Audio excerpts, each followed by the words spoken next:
welcome to Select Arcade. We're back for more NaMoPaiMo. Specifically, my extra model, Hickory.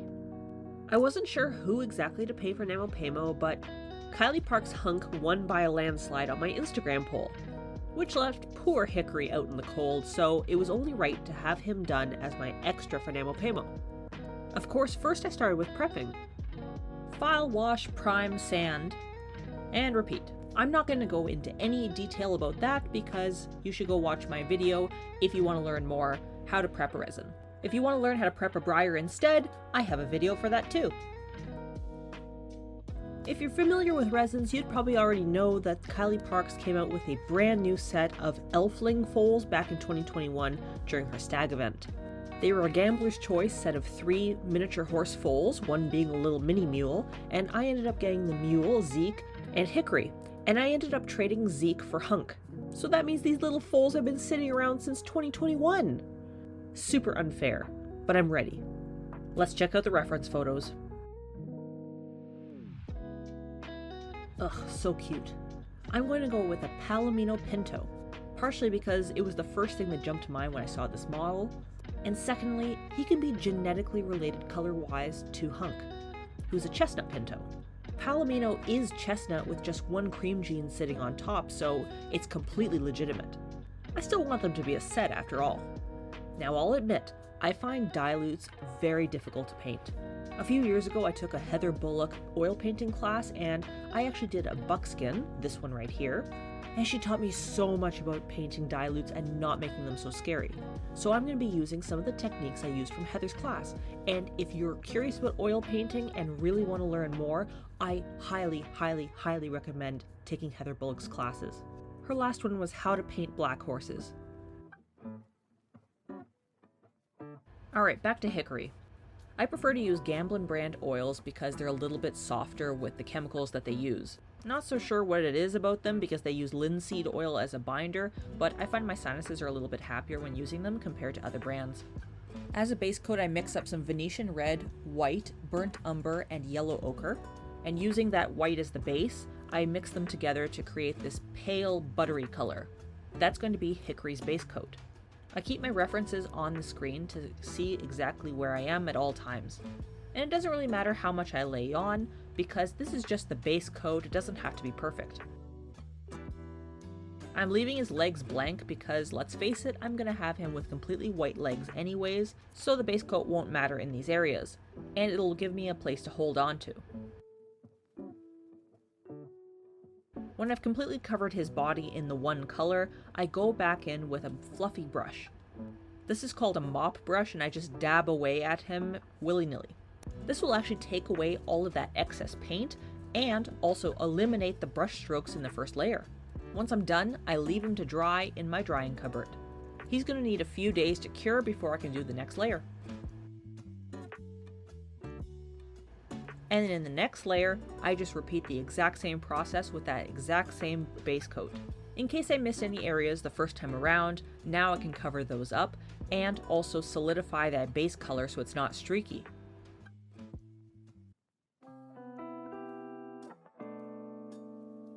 At layer 3, I'm so happy with how the base coat is coming that I'm going to move into shading.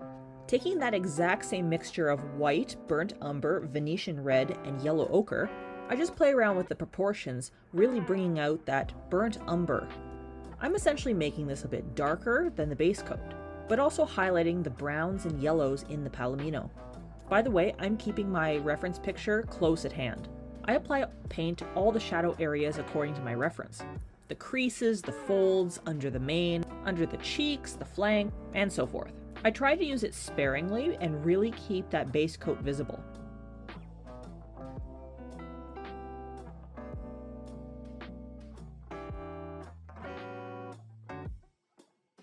I take a smaller fluffy brush that I'll be able to control better and mop up all that extra paint like I did with the first 2 layers. I also take the time to bring in that base layer of the muzzle area. This is going to be a mixture of white, burnt umber, and a little bit of black. I mix it up to get that classic gray muzzle color, and then again apply sparingly to the muzzle around the eyes and the sheath area. this is how we're looking so far. This is Hickory versus Hunk, who has not had his third layer yet. You can really see the difference. And just a reminder, they have the same base coat. In the previous layers, we solidified the base coat and added the shading. And now that the paint is dried, you can actually see the huge difference between what happened in layer 3 and after it's cured. It's now a lot darker and richer, which means that I'm confident enough to move over to the highlights. So taking the usual mixture of white, Venetian red, yellow ochre, and burnt umber, I mix it up so that the color is even lighter than the base coat. This color is probably even suitable for a cremello. And following my reference, because remember that full fur is not particularly shiny or bright, I very lightly dab it into some key areas, just to bring out the highlights, that's all. I take my smaller fluffy brush, and in a very controlled way, just take off the excess paint.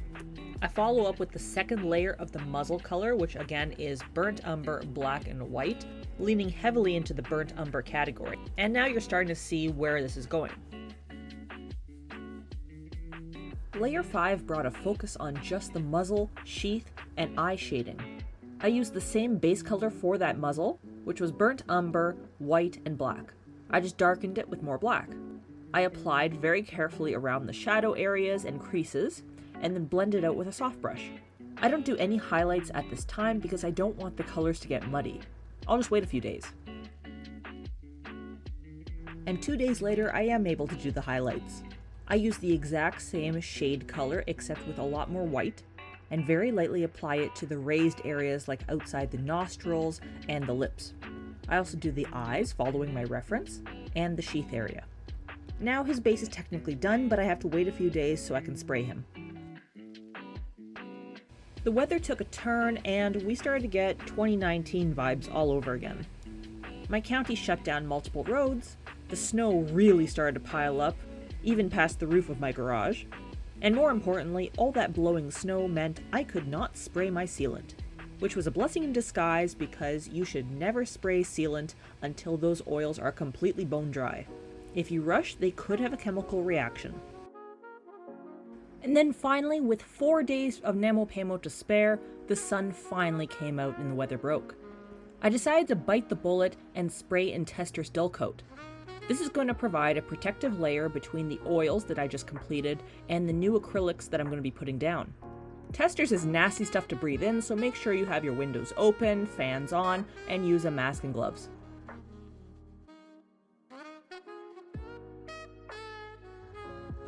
I was really enjoying that base of palomino, to be quite honest, and now I'm kind of regretting doing pinto, but I'm sticking to it. That's what I decided. I always start my pinto markings with mapping out in watercolor pencil. Any mistake can easily be erased with a wet paintbrush. And then this is how I do the whites. Remember, this is just my way. Every other artist has their own. I use about 3 drops of white to 1 drop of Titan Buff, golden brand acrylics. This is approximate, just so you know. If you don't have Titan Buff, I would use just the tiniest bit of burnt umber instead. And mix with water until it's the consistency of 2% milk in Canadian standards and skim milk in American standards. I mix it on a tinfoil palette, swipe along the palette to see how thick it is. If there's any streaks, then it's too thick. If it beads up on the palette, there's too much water. Dab away the moisture on a paper towel, swatch again on the palette to see where I am, and when I'm happy, I apply to the model. I want it so thin that it's virtually transparent. Streaks are okay, but I'm trying to build up those layers as slowly as possible. Take your time. It's going to feel so agonizingly ugly at first, but don't worry, trust the process. Keep building those layers slowly but surely, and you're going to start seeing the results of a nice opaque pinto.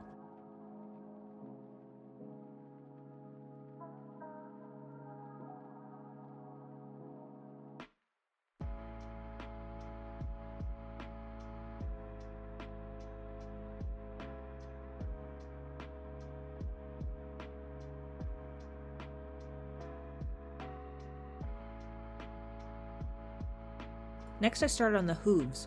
I'm going to be doing shell colored hooves because his legs are white. I don't have that many colors in my acrylics repertoire, but what I'm using is white, Titan Buff, cadmium red, primary yellow, and burnt umber. I mix these together using Titan Buff as the base until I get a color similar to my reference for shell hooves. Using the same technique, I apply in very light coats over and over again until I build up the opacity. I add a bit more burnt umber to bring up a shade color, and I apply that to the cornet bands, frog, and bars. Next I move over to the pinking, where I use the same color as the shell but add a little tiny bit more red, and apply in thick layers on the muzzle. I don't want him to look sunburnt. And then I turn my attention to the eyes. As you may already know, with Hunk, I went with heterochromia with one blue eye, and I really was intending to do that the same here, but at the same time I thought it was a bit cheesy, doing the opposite eye or something. So I'm leaving him with just straight brown eyes. I make a light gray mixture, apply that to the eyeballs very thinly, and for the iris I use a base of straight burnt umber, add real gold highlights, mix in a bit of black for some shading, and then apply a straight black pupil, following a reference the entire time, of course. And when I'm happy, I take him out to spray with dullcote again. You'll notice that his white markings have now lost their shine. While not yet quite done with Hickory, I was forced to fly to New York City for work. I attended Toy Fair and saw some familiar brands. You may or may not know them. And of course, when I flew back, NaMoPaiMo was done. But I'm still counting him as my extra horse because obviously I did him during NaMoPaiMo. So finally back at home, let's work on the details. First, I pull out my Derwent watercolor pencils. Following a reference, just like how I did with Hunk, I start with white, burnt umber, and a bit of caramel. I scratch in the details on the fronts of his hooves, and I add a little bit of black and darker colors to his sole and bars.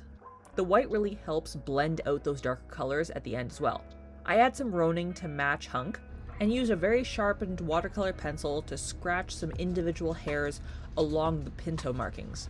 This will add a little bit of realism and do a little bit of mapping at the same time.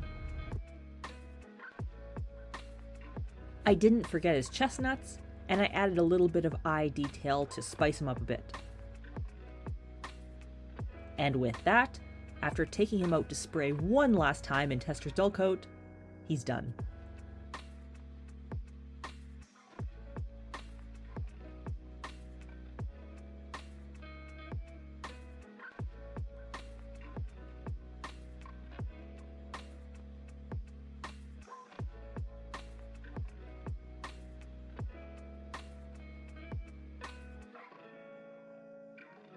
I'm very proud of him, especially when I compare him to Rerun, who I did 3 years ago.